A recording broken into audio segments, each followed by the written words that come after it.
Imagine a world with no breath to take. A planet orbiting the same sun that warms your skin today, spinning through the same void, holding oceans that crash against the same ancient rock. And yet utterly, incomprehensibly alien. The sky above this world is not blue. It is a deep bruised ochre, a haze of methane and nitrogen hanging over a sea that runs green with iron. There's no ozone layer to intercept the sun's ultraviolet assault.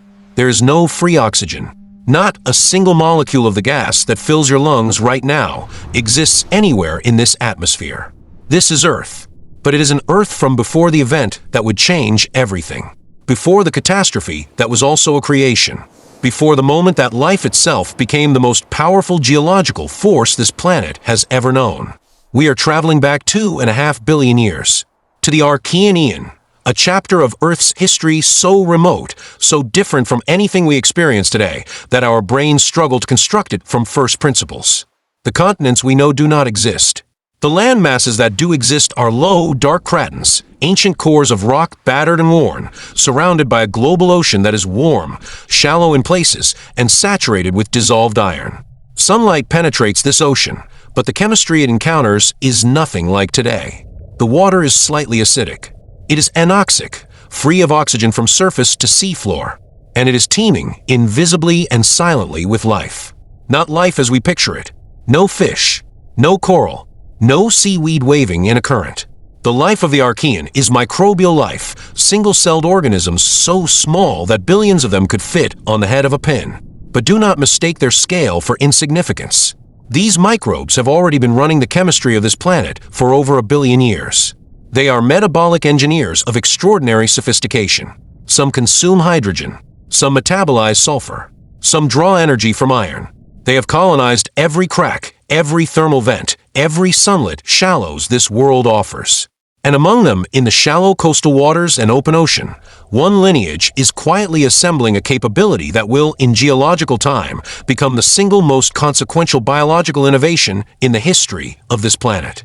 That lineage is the cyanobacteria, and their innovation is oxygenic photosynthesis. To understand what this means, we must understand what photosynthesis is at its most fundamental level. Photosynthesis is the capture of sunlight and its conversion into chemical energy. Other organisms before the cyanobacteria had already mastered earlier versions of this process, anoxygenic photosynthesis, using hydrogen sulfide or hydrogen gas as their electron donor, producing sulfur or water as a byproduct. These were elegant solutions to the problem of energy capture, but they were constrained. Hydrogen sulfide and free hydrogen are not abundant resources.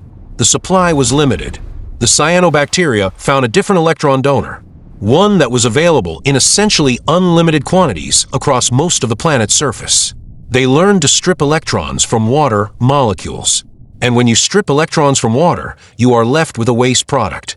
A byproduct so reactive, so chemically aggressive, that it would prove toxic to virtually every other form of life on Earth. That byproduct was molecular oxygen, O2, the gas we depend on for every heartbeat. For a very long time, and we must be clear about the scale of that time, the oxygen produced by cyanobacteria did not accumulate in the atmosphere. It was immediately consumed. The Archean Ocean was a vast chemical sink. Dissolved iron, abundant in the water column, reacted with every molecule of oxygen almost the instant it was produced. Iron plus oxygen yields iron oxide, rust. And so the seafloor received layer after layer of this reddish precipitate. We can read this record in the rock today. Geologists call these deposits banded iron formations, and they are found on every continent, some of the most ancient and legible pages in Earth's geological archive. Each alternating band of iron-rich and iron-poor sediment tells us that the ocean was cycling through episodes of partial oxygenation and iron precipitation over and over for hundreds of millions of years. The cyanobacteria were pumping oxygen. The ocean was absorbing it. Equilibrium held. But equilibrium is not a permanent state. It is a temporary negotiation between competing forces. And slowly, imperceptibly, the balance was shifting. As the cyanobacteria multiplied and spread, as their photosynthetic output increased, the iron supply in the shallow ocean began to diminish. The chemical sink was filling. Banded iron formation deposition began to slow. And at some point, a point that geologists place at approximately 2.4 billion years ago, at the beginning of the Paleoproterozoic era, the oxygen production crossed a threshold. The ocean's capacity to absorb it was overwhelmed, and oxygen began, for the first time in Earth's history, to leak into the atmosphere. This moment is known as the Great Oxidation Event, and it was, by almost any measure, the most profound transformation our planet's atmosphere has ever undergone. The consequences were not gradual. They were cascading, immediate in geological terms, devastating in biological ones. Oxygen is not a benign gas. It is a powerful oxidizer. It attacks organic molecules, strips electrons from chemical bonds, and disrupts metabolic pathways that evolved in its absence. For the vast majority of life on early Earth, the anaerobic microbes that had dominated for over 1 billion years, free oxygen in the atmosphere was not a resource. It was a poison. It infiltrated their habitats, corrupted their chemistry, and killed them in what may have been the largest mass extinction in the history of life on this planet. A catastrophe so total that most of the Earth's biosphere was either annihilated or driven into the narrow, oxygen-free refugia that still exists today, in deep sediments, in anaerobic gut environments, in hydrothermal vents. The anaerobes retreated from the world they had built. This is the paradox at the heart of the Great Oxidation Event. The organisms responsible for this catastrophe, the cyanobacteria, were not acting with intention. They were simply doing what evolution had equipped them to do: capturing sunlight, splitting water, growing and reproducing. The oxygen they exhaled was, to them, metabolic refuse. They had no awareness that their waste was rewriting the chemistry of an entire planet. Evolution does not plan. It does not foresee. It simply selects for organisms that survive and reproduce. And the cyanobacteria, by any measure, were extraordinarily successful at both. But even as the anaerobic world collapsed, something else was happening. Something that would set the stage for every complex creature that has ever lived on this planet. In the oxygen-rich zones near the ocean surface, a new selective pressure had emerged. Those microbes that could tolerate oxygen, or better yet, exploit it, had found themselves in possession of a profoundly powerful tool. Aerobic respiration, the process of burning organic molecules in the presence of oxygen, yields roughly 18 times more energy per glucose molecule than anaerobic fermentation. 18 times. This is not a marginal advantage. It is a transformative one. The organisms that could breathe oxygen were accessing an energy economy of a completely different order of magnitude. And with that energy, complexity becomes possible. The geological record confirms what the chemistry predicts. Following the Great Oxidation Event, we see the first evidence of the eukaryotic cell, the cell type with a defined nucleus, with internal compartments, with the structural complexity that underpins all multicellular life. The current leading hypothesis for the origin of eukaryotes involves a fateful merger, an archeal cell engulfing, or being invaded by, a bacterial cell with aerobic respiratory capability. Rather than destroying it, the host retained the invader. Over time, that aerobic bacterium became the mitochondrion, the energy-generating organelle found in virtually every cell in your body right now. This event, endosymbiosis, transformed the biological ceiling of complexity on Earth. Without oxygen, without the Great Oxidation Event, without the cyanobacteria, there are no mitochondria. Without mitochondria, there are no eukaryotes. Without eukaryotes, there are no animals. There are no plants. There is no you. But the story of oxygen does not proceed smoothly from catastrophe to triumph. Earth is not a system that moves in straight lines. It oscillates. It overshoots and corrects. And in the aftermath of the Great Oxidation Event, the planet delivered one of the most extreme demonstrations of this tendency that the geological record has ever captured. Between approximately 2.4 and 2.1 billion years ago, evidence from multiple continents points to a series of glaciations of extraordinary severity. Geologists call this interval the Huronian glaciation, named for the rocks that preserve its signature around Lake Huron in Canada. The ice reached to equatorial latitudes. Some researchers argue that the planet came close to, or achieved, a state of near-total glaciation, a snowball Earth. The mechanism connecting the Great Oxidation Event to this global freeze is still debated, but the leading explanation involves methane. In the Archean atmosphere, methane produced by methanogenic microbes had been a powerful greenhouse gas, helping to keep the planet warm despite the fact that the young sun was significantly dimmer than it is today, perhaps 70% of its current luminosity. When oxygen flooded the atmosphere, it reacted with and destroyed this methane. The greenhouse warming it provided collapsed. Temperatures plummeted. Ice advanced. The planet entered one of the deepest freezes in its history, from which it took hundreds of millions of years to fully recover. This is the full account of the Great Oxidation Event, not merely a story of oxygen rising, but of an entire planetary system being destabilized, reorganized, and rebuilt. Atmospheric chemistry, ocean chemistry, climate, and biology, all transformed, all cascading into one another in a chain of consequences that no single mechanism could have predicted or controlled. The rock record speaks to us across this incomprehensible distance with a precision that continues to astonish. The appearance of red beds, continental sedimentary rocks stained red by oxidized iron minerals, tells us that oxygen had begun to oxidize material on land surfaces as well as in the ocean. The disappearance of certain detrital minerals, like uranite and pyrite, which are unstable in oxygen-rich environments, gives us a chemical timestamp. Sulfur isotope ratios, preserved in ancient seafloor sediments, show a characteristic signature that changes abruptly at 2.4 billion years ago, a signature that only makes sense if the atmosphere transitioned from anoxic to at least partially oxygenated at that moment. These are not inferences built on assumptions. They are direct chemical measurements from rocks that have survived for nearly half the age of the universe. The Great Oxidation Event is one of the most precisely constrained and confirmed events in Earth's entire geological history. And yet, for all its enormity, the Great Oxidation Event did not immediately produce the oxygen-rich atmosphere we breathe today.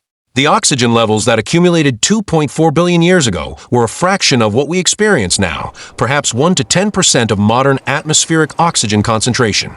The ocean remained largely anoxic for hundreds of millions of years after the initial oxygenation of the atmosphere.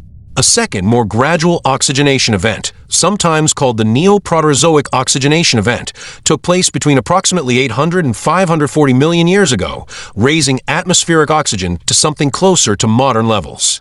This second rise coincided with another profound biological transformation, the emergence of complex multicellular animal life, culminating in the Cambrian explosion, the sudden appearance in the fossil record of most of the major animal body plans we recognize today. The connection is not coincidental. Complex animal bodies require sustained, high levels of oxygen to power the metabolic demands of differentiated tissues, active movement, and sophisticated sensory and nervous systems. The Cambrian explosion did not occur in a vacuum. It occurred in an atmosphere and ocean that had over hundreds of millions of years been prepared for it by the cyanobacteria, by the Great Oxidation Event, by the slow and brutal reorganization of Earth's chemistry from inside out. We tend to think of evolution as something that happens within the environment, as organisms adapting to the world around them. But the story of the Great Oxidation Event tells us something more unsettling and more magnificent. Life does not merely adapt to its environment. Life changes its environment, sometimes incrementally, sometimes catastrophically. The cyanobacteria did not adapt to an oxygenated world. They created one. They took a planet whose atmosphere had been anoxic for the first 2 billion years of Earth's existence and rewrote it. They did so without intention, without coordination, without any awareness of the scale of what they were doing. And in doing so, they created the conditions for every breath you have ever taken. Consider what that means at the level of chemistry. The oxygen atoms in the air around you right now were produced by photosynthesis. Virtually every molecule of O2 in Earth's atmosphere has at some point passed through the photosynthetic machinery of a plant, an alga, or a cyanobacterium. The atmosphere is not a backdrop to life. It is a product of life. It is a biological construction maintained in its current composition by the ongoing metabolic activity of photosynthetic organisms across the planet's surface and oceans. If photosynthesis stopped today, if every cyanobacterium, every alga, every plant ceased its activity simultaneously, the oxygen in our atmosphere would be slowly consumed by geological oxidation processes, and within a few million years, the sky would return to something resembling the Archean state. We live inside a biological machine. We breathe its output. We are, in most literal chemical sense, downstream of the cyanobacteria. There is a further dimension to this story that deserves careful attention. The Great Oxidation Event was not merely a local or planetary phenomenon. It was a transformation that altered the chemical signature of this planet as seen from space. In recent decades, astronomers and astrobiologists have focused considerable attention on what are called biosignatures, chemical features of a planet's atmosphere that could only be produced by biological activity. Oxygen and its photochemically derived relative ozone are among the most discussed potential biosignatures. The reasoning is straightforward. The The rapid reactivity of oxygen means that it cannot persist in a planetary atmosphere without continuous replenishment. If a telescope observing a distant exoplanet detected a significant oxygen signal in its atmospheric spectrum, the most parsimonious explanation would be biological production. A planet with oxygen is, under most plausible planetary chemistry scenarios, a planet with photosynthesis. The Great Oxidation Event, then, is not merely a chapter in Earth's history. It is a proof of concept for life's capacity to transform planetary atmospheres. It tells us that if life capable of oxygenic photosynthesis evolved on another world, we might be able to detect its signature from across the galaxy. Every research program searching for atmospheric biosignatures on exoplanets is, in a sense, looking for other great oxidation events in progress. Looking for other cyanobacteria on other cretins around other suns, doing what life does, consuming, metabolizing, exhaling, and inadvertently rewriting the chemistry of worlds. Zoom out to the scale of the solar system, and the Great Oxidation Event takes on yet another dimension. Mars, our planetary neighbor, shows geological evidence of abundant liquid water in its ancient past. It shows evidence of volcanic activity and a once thicker atmosphere. But Mars lacks the plate tectonic activity and the sustained geological recycling that Earth possesses, and it lacks, as far as we can determine, any persistent biological activity that might have sustained or regenerated its atmosphere. Its atmospheric oxygen content is negligible. Its surface is frozen and irradiated. Earth, by contrast, has maintained a biologically active, chemically dynamic atmosphere for over 3.5 billion years. The difference is not simply one of size or orbital position. It is, in significant part, a difference of life. Life is what has kept Earth habitable. Life is what has kept its atmosphere chemically complex. And the Great Oxidation Event is the most dramatic single demonstration of life's capacity to exert that influence. Stand on any shoreline today and look at the water. Somewhere in that water, in every ocean, in every coastal upwelling, in every sun-warmed shallows, cyanobacteria are still doing what they have done for over 2.5 billion years. They are still splitting water, still capturing sunlight, still exhaling the oxygen that fills your lungs. They are among the most abundant photosynthetic organisms on Earth. They are the ancestors, through endosymbiosis, of the chloroplasts in every plant cell. They are the living continuation of the lineage that transformed this world. They are unchanged in their essential chemistry from the organisms that caused the Great Oxidation Event. And they remain, to this day, one of the primary engines sustaining the atmosphere they built. This is the deepest lesson of the Great Oxidation Event. That catastrophe and creation are not opposites.